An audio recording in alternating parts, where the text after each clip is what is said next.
What a sensational morning. Look at those colours.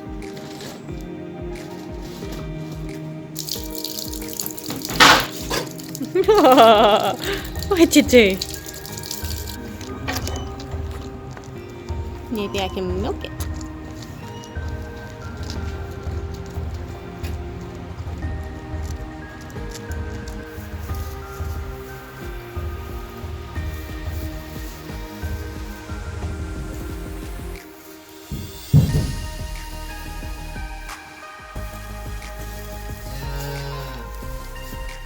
Hey, Mr. Galloway, you are filthy.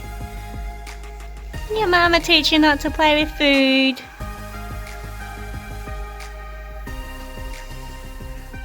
Hi guys, we've been super busy with our new calves. It's been lots of fun. They are adorable and they are really sweet. But we bought these guys from auction from the cattle yards, and apparently cattle yarded or auctioned calves usually have a higher rate of scouring because there's stress, there's pathogens in the sheds, and sometimes there are poor practices.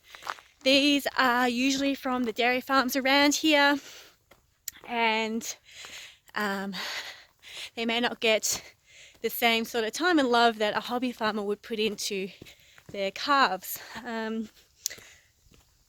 So we've noticed a couple of them start scouring.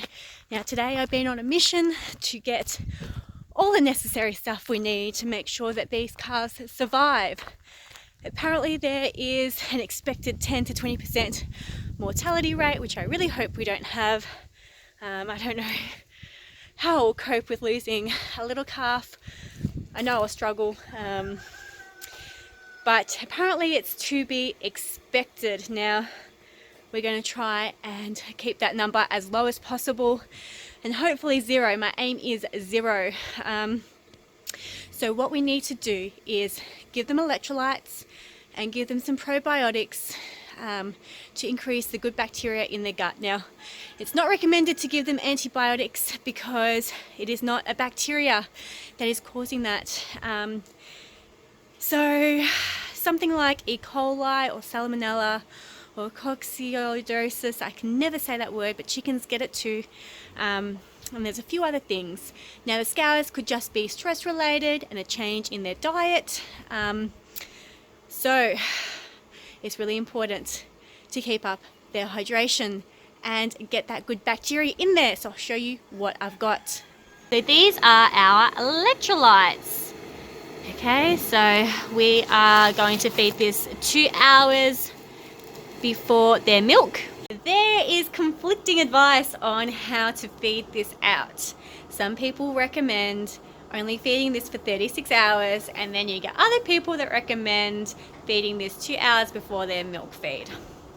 Because our calves aren't that bad, they're not that sick, they are scouring, so it's at the beginning stages, we are going to keep them on milk and feed this 2 hours prior to their milk feed. If we notice that they are not improving or getting worse, we will take away their milk feed and we will just give them the electrolytes for the 36 hours that the bucket recommends. Yeah, it's a hard one. Local DPI say don't withhold milk, and then a manufacturer of the electrolytes say do withhold the milk.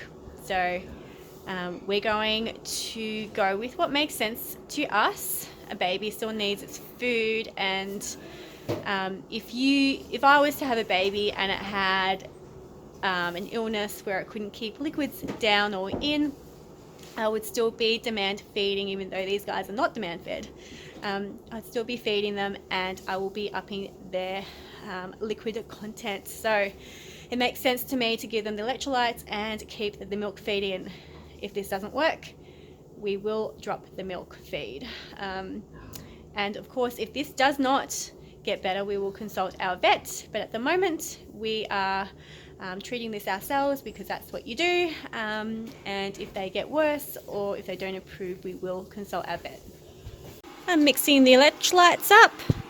You've got to make sure it's at 40 degrees Celsius, otherwise it will turn into a gel.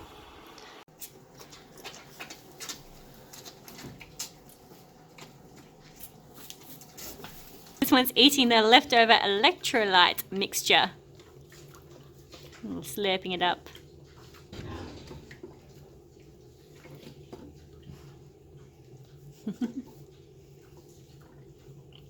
That's supposed to be for the other black one, but she's not interested. I just want to say that this is not sponsored by any of these products at all. This is me going down to the stock feeders, talking to several people, either at stock feeders or stock agents or departments of primary industries. And the next thing is this. Now you can get one that says Scour in it, but this one doesn't, but it does the same thing. It's not a Scour ban, apparently that is vet only, but this is a probiotic to use for all your farm animals. So I can use this in my sheep, my pigs, and my birds on the farm, and also your pets, your dogs and your cats. And basically this just increases the good bacteria in their gut and helps them fight any nasties and also adjust to the new milk. Super easy to give the probiotics. Giving 2 mils per cow as per the instructions for a stressed animal. So just pop the syringe in and suck up until I get 2 mils.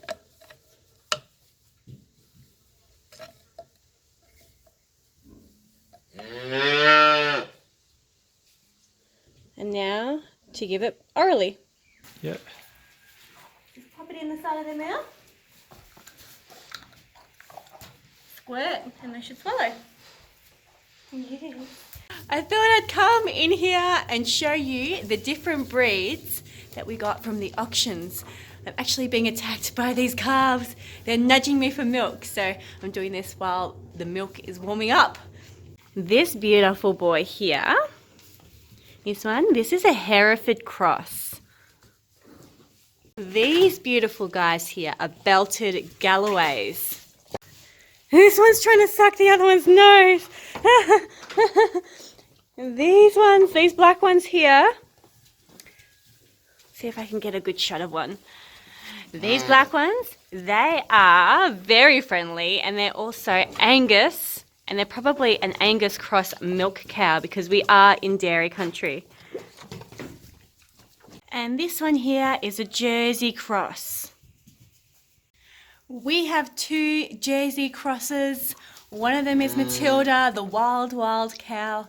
She actually escaped overnight. She's still out here in the paddock, but she escaped out of her pen last night.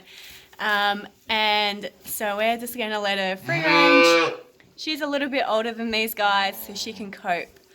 But I need to get her back in to try and give her some more milk.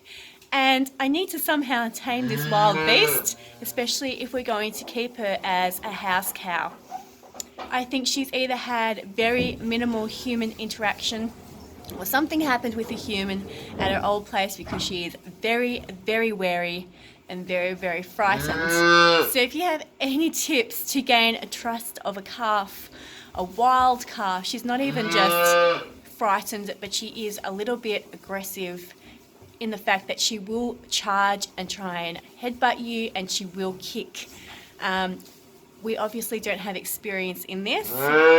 These cows are very easy. They're very friendly calves. They'll come over, they'll lick you and nudge you and give you cuddles and take pats and all that sort of stuff. But this one, she's a little bit crazy.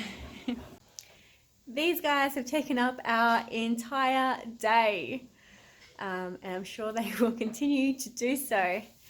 So many people have told us that we are crazy for taking on 16 bobby calves, and I guess we are. We're crazy. We do crazy things all the time, all over the homestead.